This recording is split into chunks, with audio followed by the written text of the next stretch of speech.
एक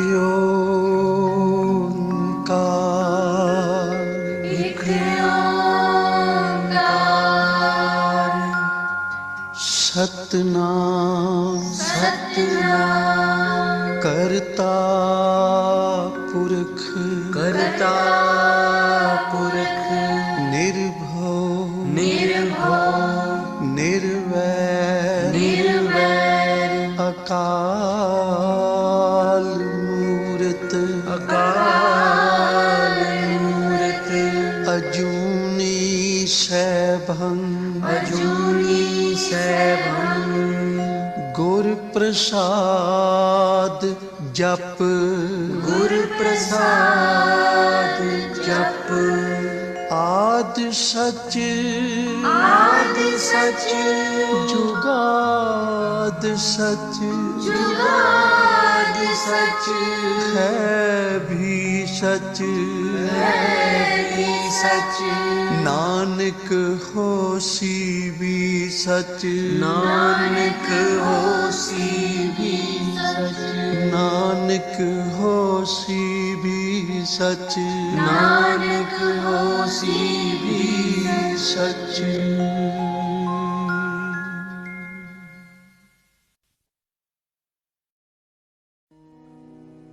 ठाकुर तुम शरणाई आया, ठाकुर तुम शरणाई आया।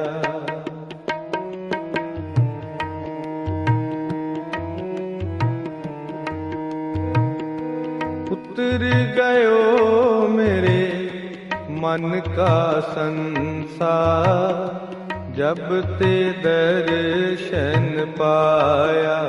ठाकुर तुम शरणाई आया, ठाकुर तुम शरणाई आया।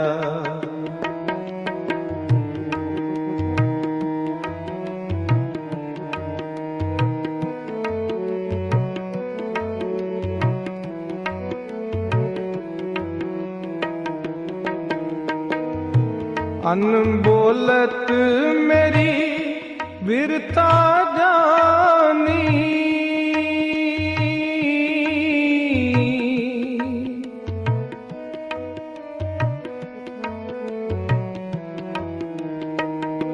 अनबोलत मेरी बिरता जानी।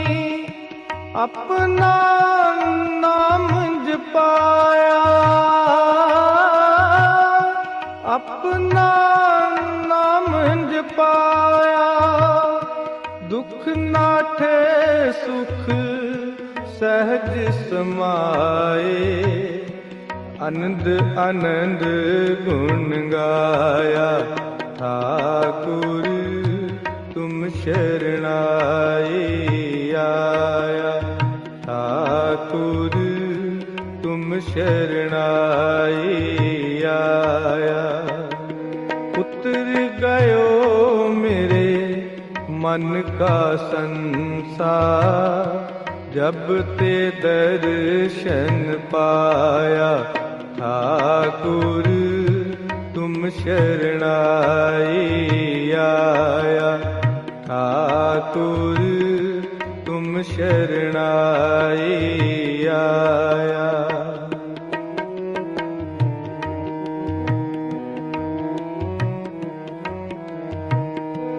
अनबोलत मेरी बिरता जानी,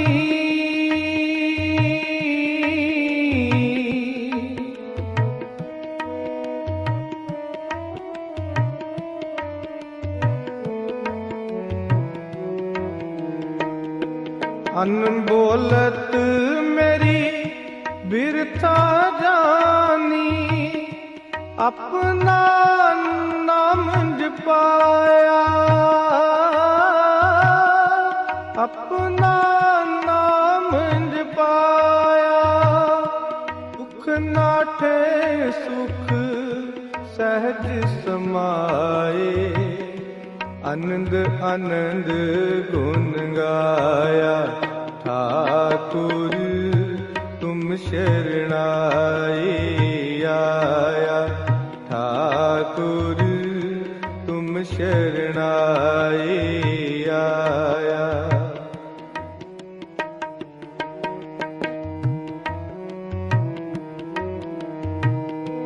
वहाँ पकड़ कट लीने अपने,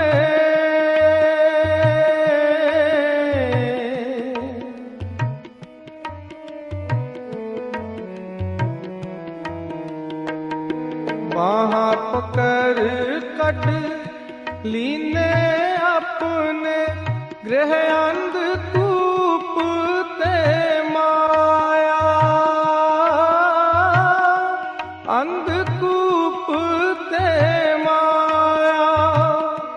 कहो नानक गुर बंधन काटे, बिशरत आन मिलाया, ठाकुर तुम शरणाए आया, ठाकुर तुम शरणाए आया। उतर गयो मेरे मन का संसार, जब ते दर्शन पाया, ठाकुर तुम शरणाए आया, ठाकुर तुम शरणाए आया। वहाँ पकड़ कट लीने अपने, वहाँ पकड़ कट लीने अपने, गृह अंधकूप ते माया, अंधकूप ते माया।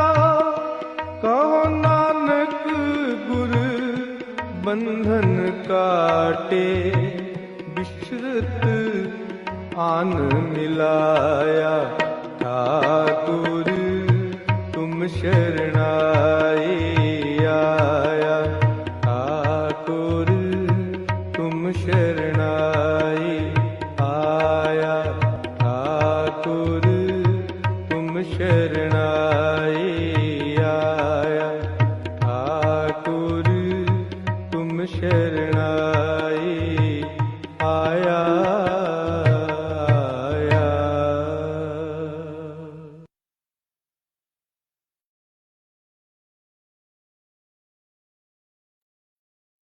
जय गुरु जी, जय गुरु जी। शुक्राना महाराज। जय गुरु जी संगत जी, आप सबका गुरु जी के दरबार में बहुत बहुत स्वागत है। थैंक यू गुरु जी, फिर से एक दोबारा से हम सबको अपनी शरण चरण में बिठाकर इस सेवा को लेने का आपका बहुत बहुत शुक्राना महाराज। आज की सेवा हरीश अंकल की है। हरीश अंकल, आप अपने आप को अनम्यूट कर लीजिए और अपनी सेवा शुरू करिए प्लीज। जय गुरु जी आंटी, जय गुरु जी संगत जी। जय आंटी, am I audible? हाँ जी अंकल। गुरु जी के दरबार में गुरु महाराज को और आई हुई सारी संगत को कोटि कोटि प्रणाम। शिव पुराण की इस जर्नी में लेट्स मूव फॉरवर्ड। तो आज हम चैप्टर 35 पेज 222 से स्टार्ट करेंगे। ओम श्री गणेशाय नमः। ओम नमः शिवाय, शिव जी सदा सहाय। ओम नमः शिवाय, गुरु जी सदा सहाय। दक्ष के यज्ञ की रक्षा के लिए भगवान विष्णु से प्रार्थना। भगवान का शिवद्रोह जनित संकट को टालने में अपनी असमर्थता बताते हुए दक्ष को समझाना तथा सेना सहित वीरभद्र का आगमन।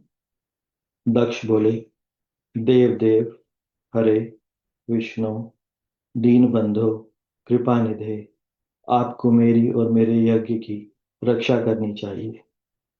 प्रभु, आप ही यज्ञ के रक्षक हैं, यज्ञ ही आपका कर्म है और आप यज्ञ स्वरूप हैं। आपको ऐसी कृपा करनी चाहिए जिससे यज्ञ का विनाश न हो। ब्रह्मा जी कहते हैं, मुनीश्वर, इस तरह अनेक प्रकार से सादर प्रार्थना करके दक्ष भगवान श्री हरि के चरणों में गिर पड़े। उनका चित्त भय से व्याकुल हो रहा था। तब जिनके मन में घबराहट आ गई थी, उन प्रजापति दक्ष को उठाकर और उनकी पूर्वोक्त बात सुनकर भगवान विष्णु ने देवादिदेव शिव का स्मरण किया। अपने प्रभु एवं महान ऐश्वर्य से युक्त परमेश्वर शिव का स्मरण करके शिव तत्व के ज्ञाता श्री हरि दक्ष को समझाते हुए बोले। श्री हरि ने कहा, दक्ष, मैं तुमसे तत्व की बात बता रहा हूं, तुम मेरी बात ध्यान देकर सुनो। मेरा यह वचन तुम्हारे लिए सर्वथा हितकर तथा महामंत्र के समान सुखदायक होगा। दक्ष, तुम्हें तत्व का ज्ञान नहीं है, इसलिए तुमने सबके अधिपति परमात्मा शंकर की अवहेलना की है। ईश्वर की अवहेलना से सारा कार्य सर्वथा निष्फल हो जाता है। केवल इतना ही नहीं, पग पग पर विपत्ति भी आती है। जहां अपूज्य पुरुषों की पूजा होती है और पूजनीय पुरुष की पूजा नहीं की जाती, वहां दरिद्रता, मृत्यु तथा भय, ये तीन संकट अवश्य प्राप्त होंगे।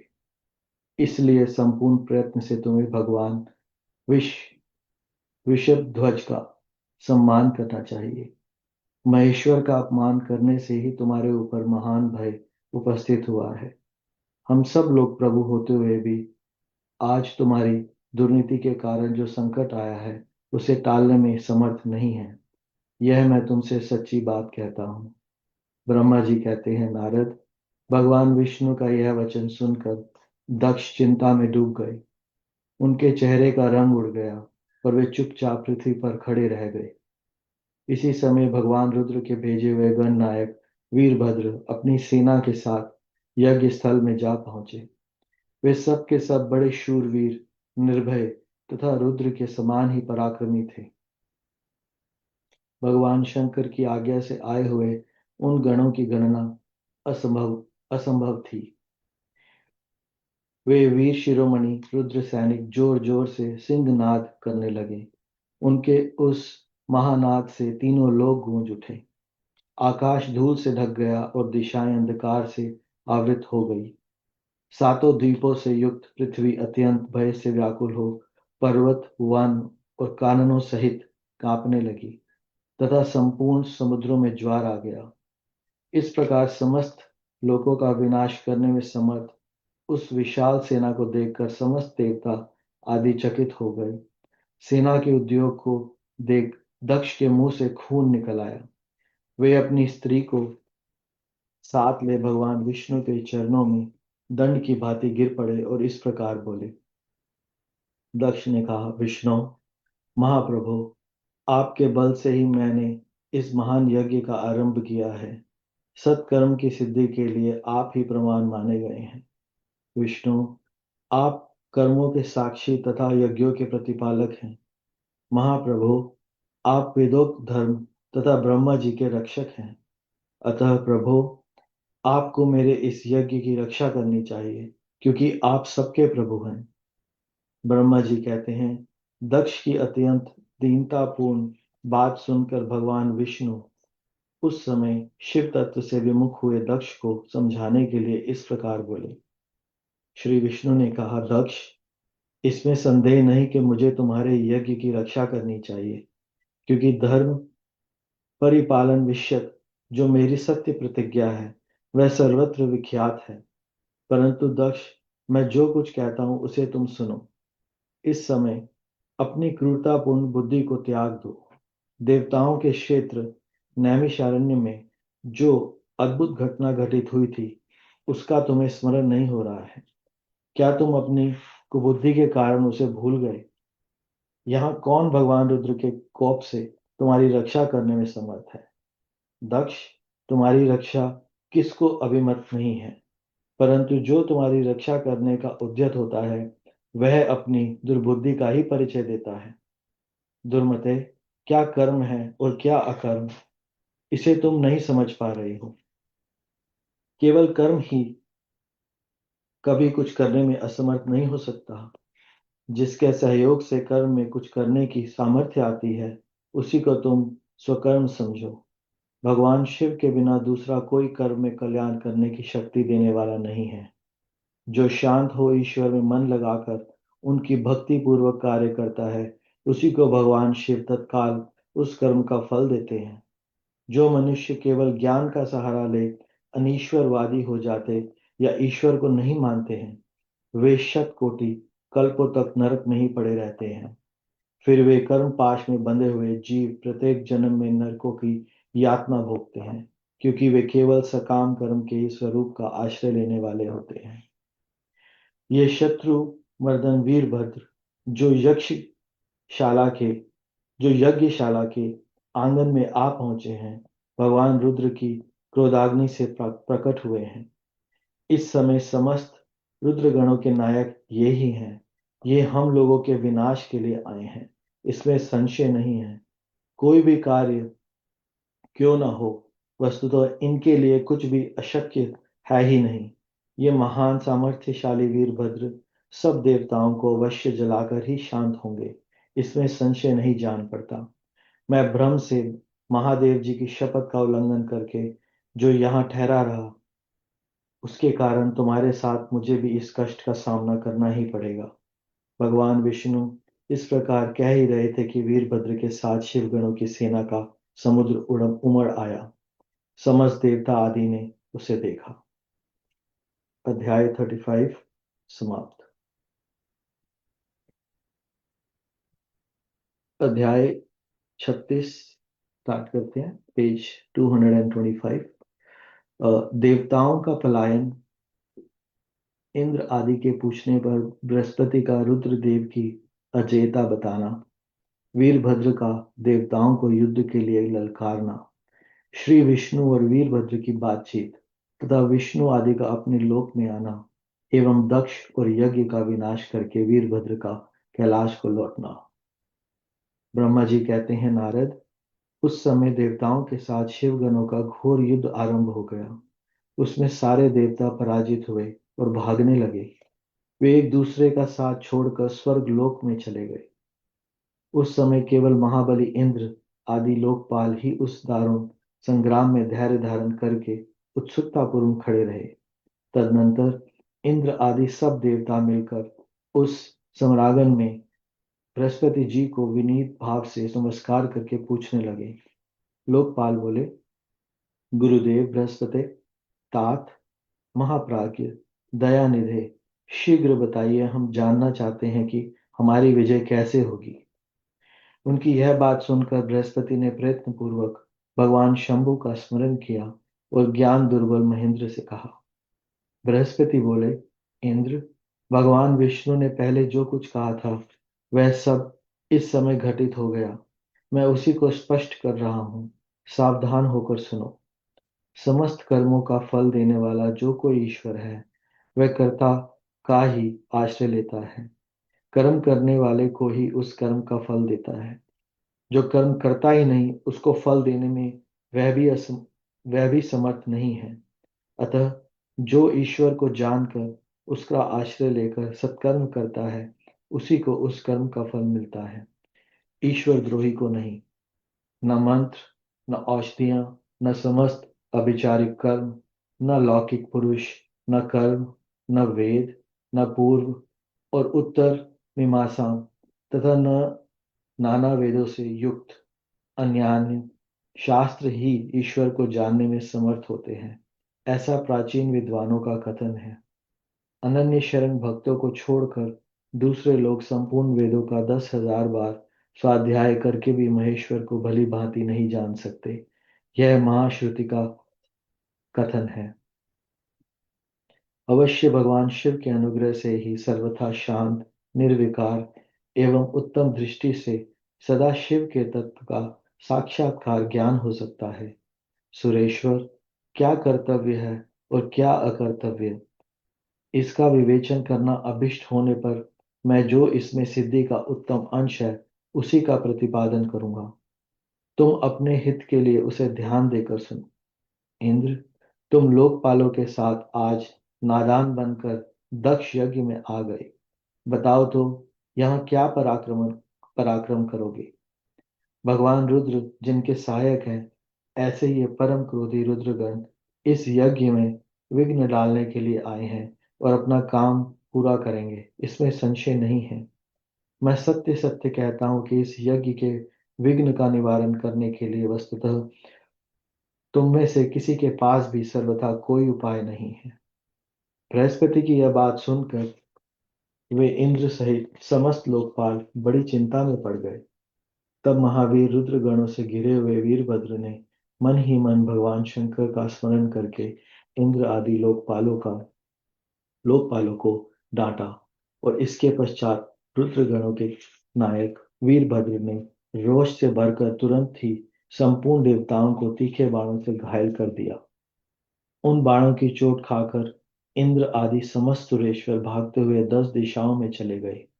जब लोकपाल चले गए और देवता भाग खड़े हुए, तब वीरभद्र अपने गणों के साथ यज्ञशाला के समीप आए।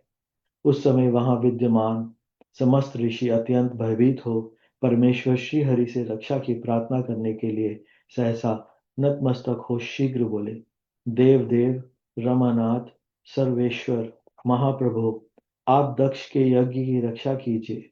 आप ही यज्ञ हैं, इसमें संशय नहीं है। यज्ञ आपका कर्म, रूप और अंग है। आप यज्ञ के रक्षक हैं, अतः दक्ष यज्ञ की रक्षा कीजिए। आपके सिवा दूसरा कोई इसका रक्षक नहीं है।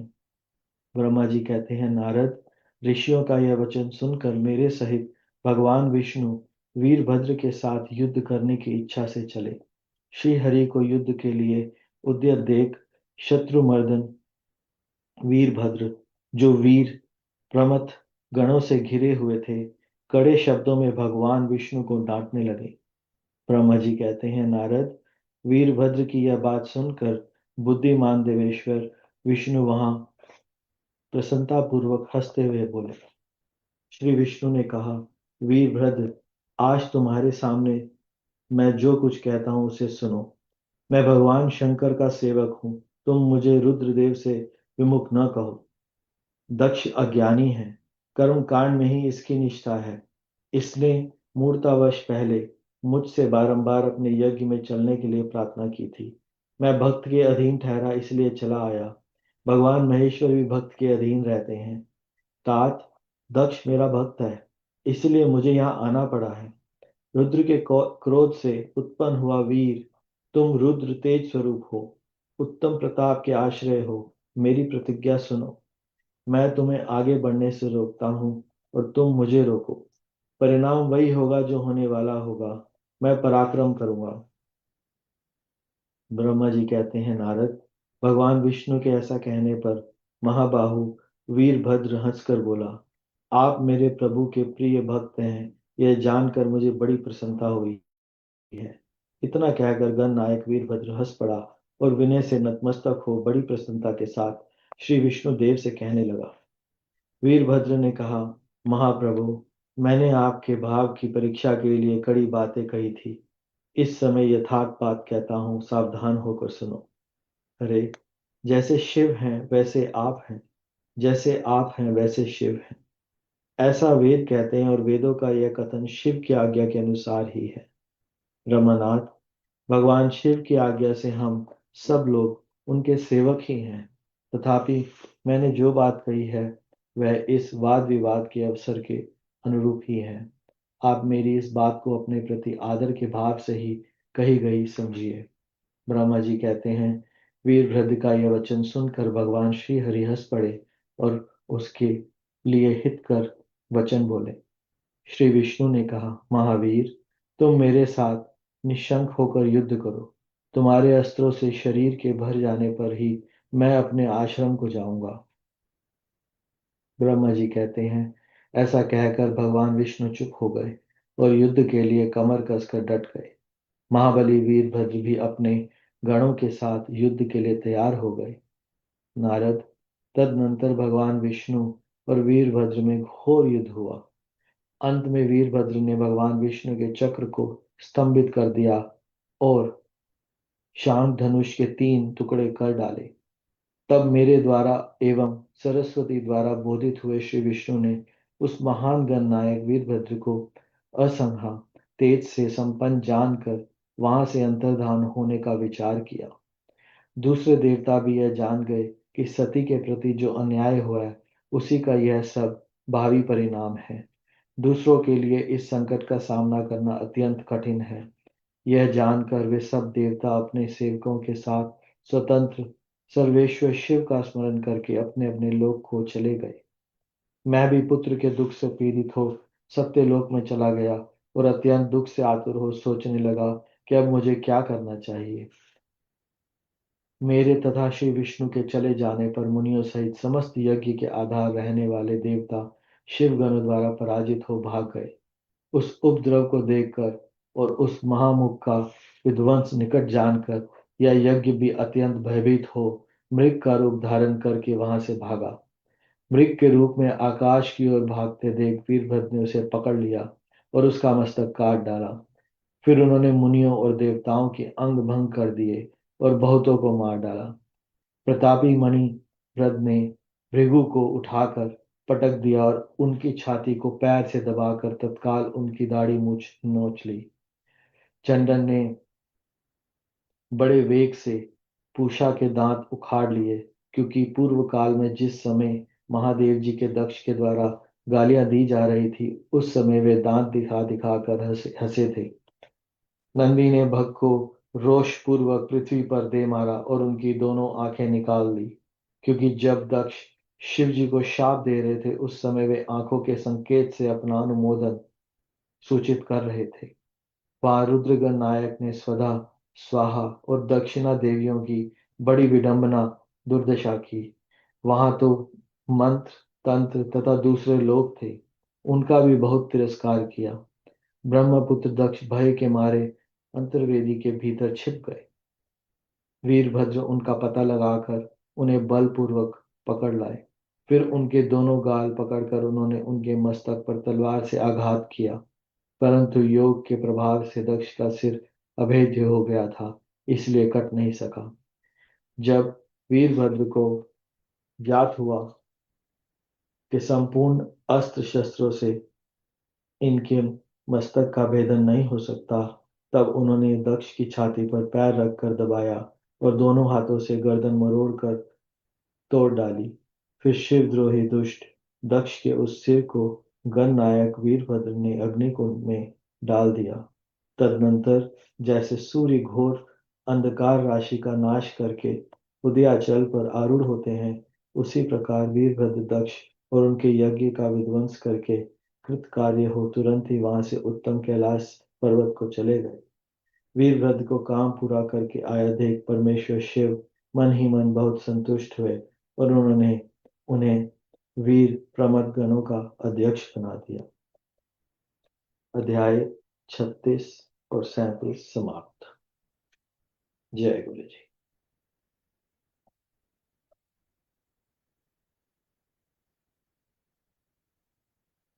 Back to you aunty.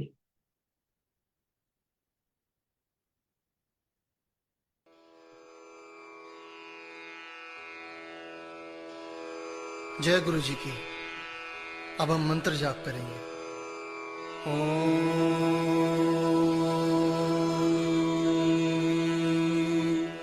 नमः शिवाय। शिव जी सदा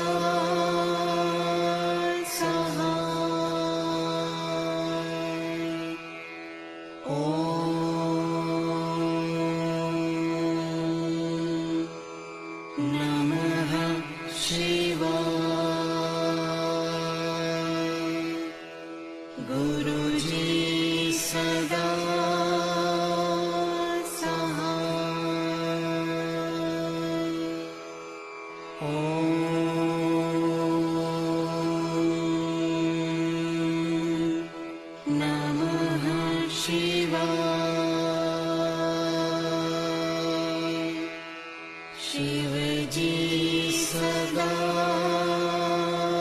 सहाय।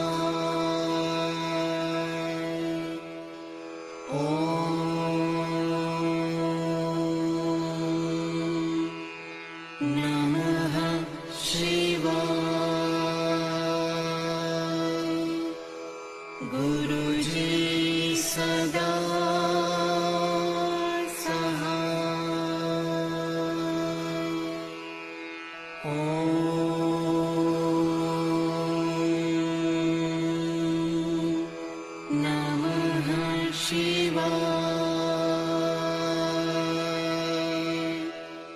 शिव जी सदा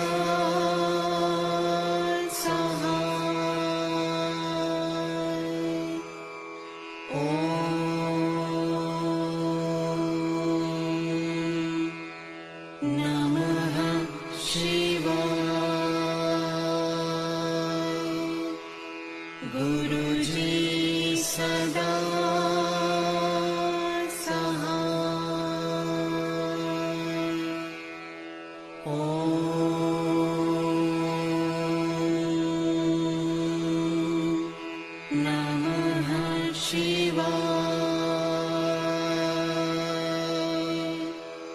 शिव जी सदा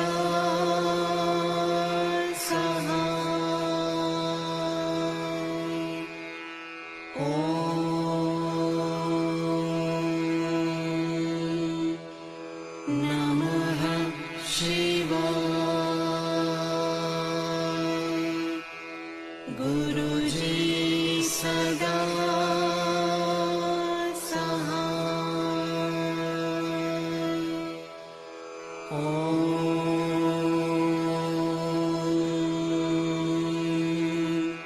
नमः शिवाय शिव जी सदा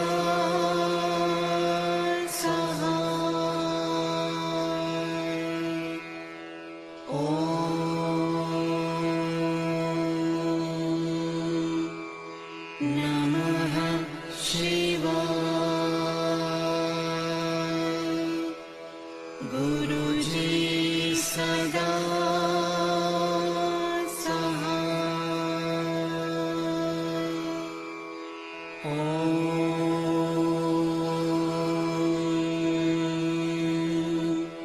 नमः शिवाय शिव जी सदा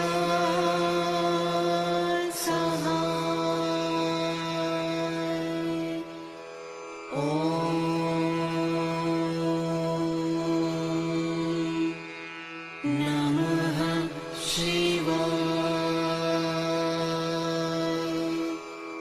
गुरु जी सदा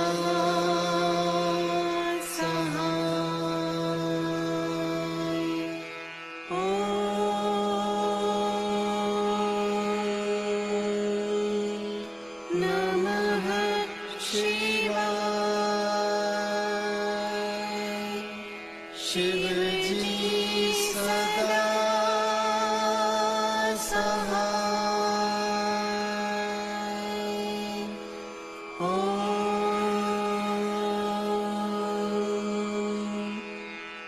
नमः शिवाय गुरु जी सदा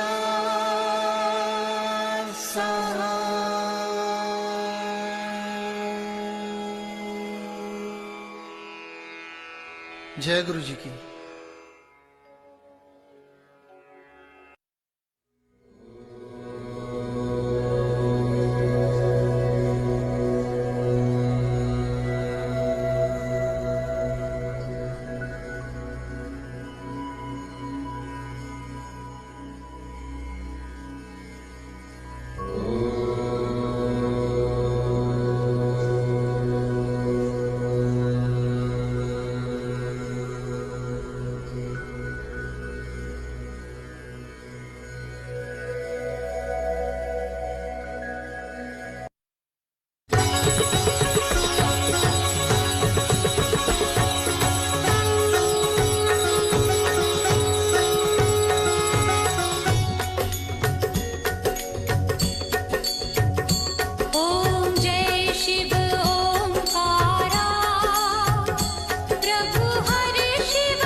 जय गुरु जी।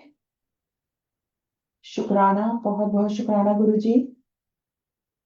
आज की इन शाम को इन घड़ियों को बख्शने का आपका बहुत बहुत शुक्राना महाराज। आज की सेवा लेने का कोई भूल चूक हमसे हुई हो तो हमें क्षमा करिएगा गुरु जी। अपनी मेहर वाला हाथ हमेशा हम सबके सिर पे बनाए रखना। आई हुई सारी संगत पे मेहर करना गुरु जी। सबकी झोलियां भरना, सबके ऊपर अपनी कृपा दृष्टि बनाए रखना, सबके बच्चों पर अपनी मेहर बनाए रखना गुरु जी। सबको अच्छी हेल्थ और हमेशा से अपना नाम सिमरन और अपने चरणों से लगाए रखना गुरु जी। बहुत बहुत शुक्राना महाराज। थैंक यू सो मच संगत जी। आपका भी बहुत बहुत शुक्राना आने के लिए, गुरु जी की संगत, गुरु जी के दरबार में बैठने के लिए और सबके साथ बैठकर इकट्ठा शिव पुराण सुनने और करने के लिए बहुत बहुत शुक्राना।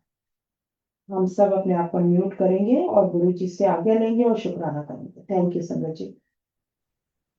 शुक्राना गुरु जी, शुक्राना शुक्राना गुरु गुरु जी, जी। मतलब शुक्राना जी। Thank you Guru ji, thank you गुरु शुक्राना। जी। शुक्राना गुरु जी। जय गुरु गुरु जी। जी, जय जय गुरु जी, जय गुरु शुक्राना जय जी। गुरु गुरु जी, जी। शुक्राना जय गुरु गुरु जी, शुक्राना जय गुरु जी। जी, शुक्राना जय जय गुरु जय जी। गुरु जी। अनंतम अनंतम शुक्राना गुरु जी। थैंक यू शुक्राना। अनंतम अनंतम शुक्राना गुरु जी। अनंतम अनंतम अनंतम शुक्राना गुरु जी। शुक्राना गुरु जी, शुक्राना गुरु जी। शुक्राना।